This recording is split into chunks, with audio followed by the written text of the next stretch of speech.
Hi guys, welcome back to my channel. My name is Neha and you're watching in Australia.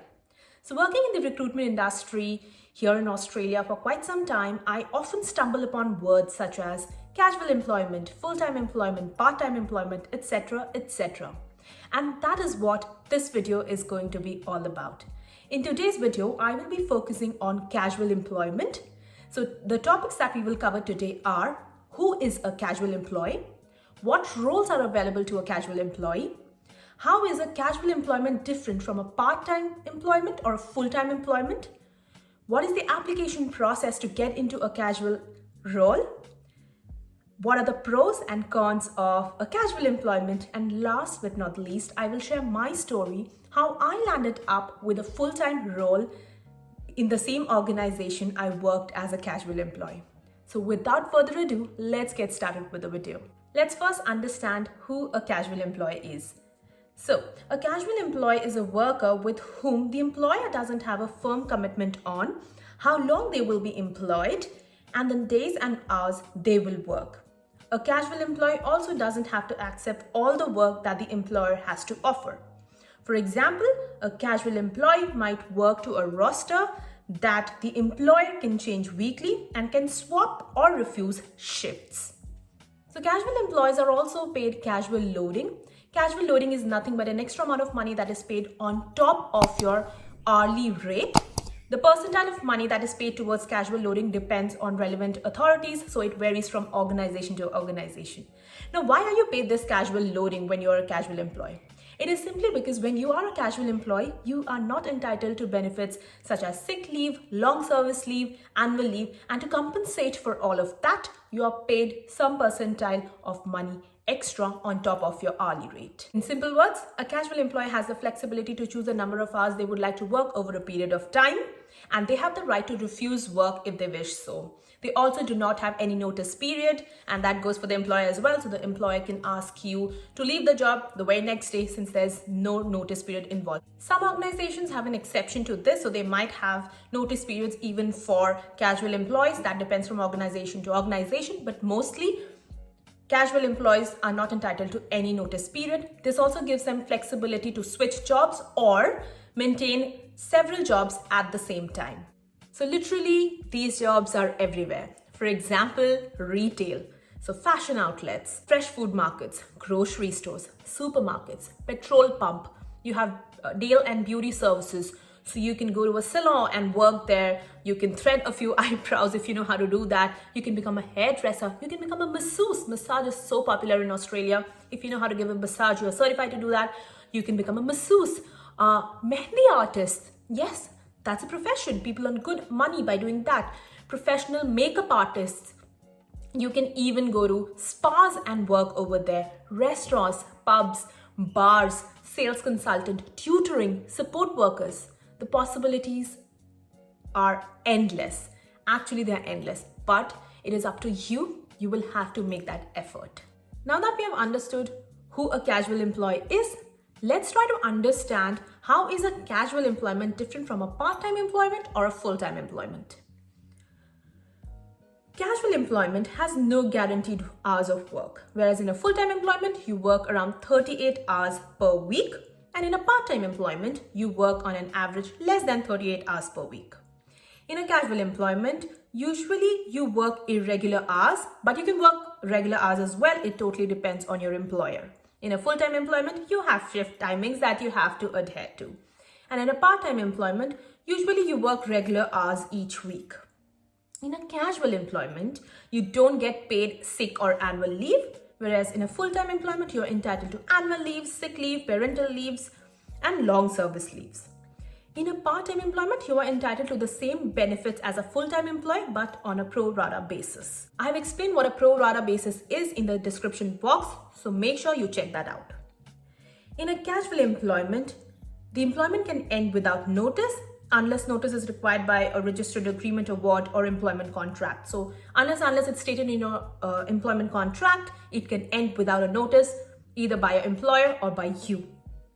In a full-time employment, you need to serve the notice period before resigning. And in a part-time employment, again, you need to serve the notice period before resigning.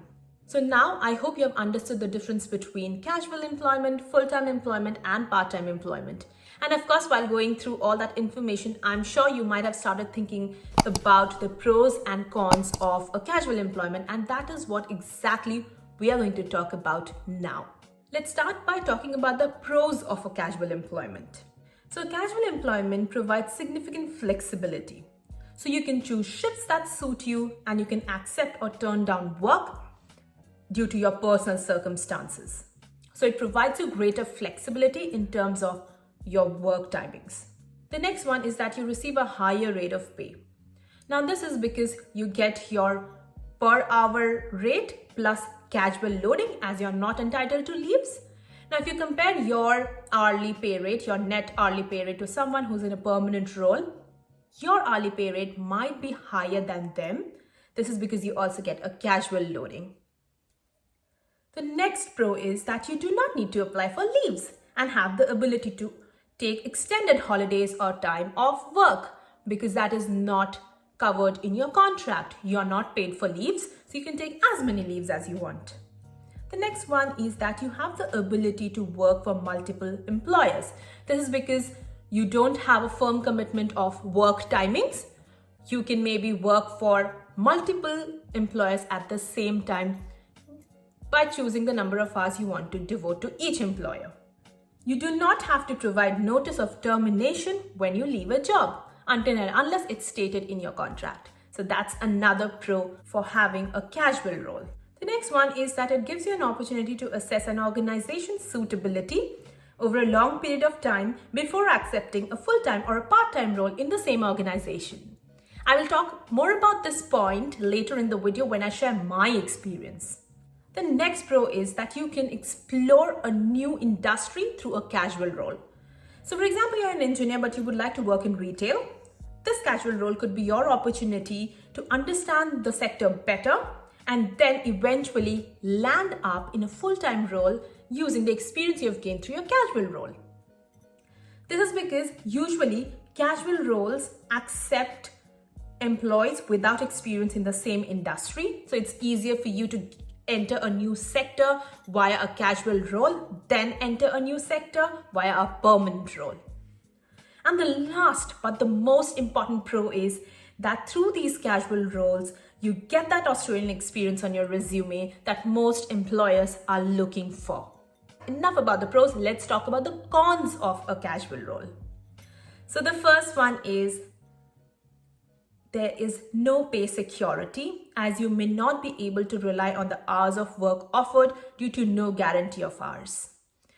Now, since you have no guaranteed number of hours, there may be weeks when you earn thousands of dollars, and then in the next week when there is less amount of work available, you might just earn a few dollars.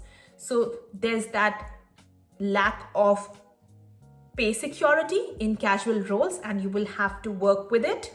The next con is that it might be difficult for casual workers to plan other commitments, as rosters may not be provided with much notice.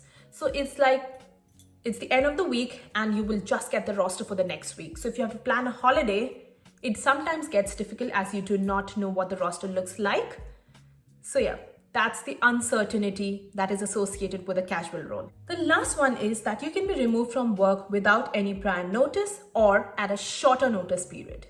Remember when we were talking about the pros of a casual employee, we talked about that you do not need to give a notice before leaving a job unless it is stated in your contract. The same goes with your employer as well. They can ask you to leave the job the very next day until unless you have a notice period written down in your contract. So that can work against you as well. Now let's talk about the application or the interview process for the various casual roles. So the bottom line is it is no different to a permanent full-time role or a permanent part-time role. So you need to take these interviews quite seriously. Yes, the interview process remains the same for most of the roles that are stated as casual roles. You will have to go through an interview. You might have to face behavioral questions. You need a resume and a cover letter for this. I've made a video on how to write your Australian resume. I will link the video up here, so make sure you check them out. In this case, you can apply for these jobs both online using Indeed or Seek and other job searching websites. You can also create physical copies of your resume and go to these stores or restaurants or salons and hand it over to the manager of that place and ask them that you're looking for a job and this is your resume. Hand it to the manager and not to any other staff, because most probably it will never reach the manager if you hand it over to someone else. It's better that you ask them, can I meet the manager? Go see them, tell them that you're looking for a job and hand them your CV. Your CV, no matter who tells you what, should be just one page. You don't need to write about things that are irrelevant. So if you're applying for a role in a supermarket, they don't need to know about your certifications that you have done in the IT field, right? Cater your resume according to the role that you're applying. Your CV should be just one page. Again, I have made the video. Go watch the video. I have also added a sample resume for your help. You can refer to that and be serious while preparing for these interviews, because the questions are almost same. If you don't know what kind of questions am I talking about, I've made another video about what kind of questions are asked in Australian interviews. You get a set of 25 or 30 questions that I've added in the description box. Go download that. I will link the video up here. Watch the video, download the sample questions and prepare for that interview. So it's no different than a normal, regular, full-time employment. Take this seriously. It involves your interview, your police check, so your federal police check, and sometimes it might also have medical examinations. That's quite rare, but some of them might ask you for that as well. So yeah, that's the process for applying casual jobs. You can apply it online or you can apply it physically by going into stores and shops and giving your resume to the store managers. And finally, it's time for me to share my story. So my first job in Australia was a casual role. I started working in this organization in March last year, and March to October, I worked with the same organization casually. When my contract ended, I was offered another role in the same organization. This was again a casual role. I was in that job for again 3 months, and in January this year, they offered me a full-time role in the same team, and that is how I got my first full-time role here in Australia. So I can talk about my experience working casually. Yes, the pay rate was good, but with the good pay rate came the uncertainty. So there were weeks when I earned like thousands of dollars, and then there were weeks when I just earned a few $100s. So yes, budgeting was difficult because you can't actually project or forecast how much money you will make throughout the month. So that was difficult, but yes, it gave me a lot of flexibility in terms of my work hours. So I could work from anywhere and at any point of time in the day. I took really long holidays. I went out whenever I wanted, and there were no restrictions in terms of leave. This also gave me an opportunity to understand whether this is the organization that I would like to work with in the future, whether I like the team or not, whether I like the culture of the organization or not. And yes, that assessment helped me to identify that yes, this was the organization I wanted to work with. And in December last year, I applied. I went through a proper application. So I applied for a full-time role. They knew, of course, how I worked and how my performance was. I gave a formal interview, I was shortlisted, and then I got the job. So my experience, it has been a really positive one. I worked with them casually in 2 roles, and then I switched to a full-time role. It has been really positive. It has been a really positive experience for my employer as well, because they got an opportunity to see how I performed under pressure or in different circumstances when I was working with them casually. And then that gave them the confidence that yes, I am the right person. I will be able to take that pressure, and yes, I was the right fit for the permanent role. So if you feel that you don't know whether this organization is good for you or not, try to see if they have a casual role listed, apply for that role, see if that works for you or not. If it does, apply for a full-time role. You will have some experience working with the organization that will give you an advantage against other candidates who do not have that experience. So yes, I would highly encourage anyone who's coming to Australia to look for casual as well as permanent full-time role. It is because you need to start somewhere. And if it is this, let it be. You are getting good money. Job security will come eventually. Don't worry a lot about it, but starting somewhere is important. So to sum it all up, you will have to weigh the pros and the cons and see if a casual employment is the right fit for you or not. It has been a positive experience for me. It might not be the right fit for you. So yeah, the facts are all there. Feel free to take your decision, and if you have any questions, please write them down in the comment section. I will try to answer all of them, and if not, you can reach out to me on Instagram. My Instagram ID is right now on the screen. If you found this video useful, please give it a big fat thumbs up, share it with your friends, subscribe to my channel, and I will see you in my next video. Stay safe. Bye.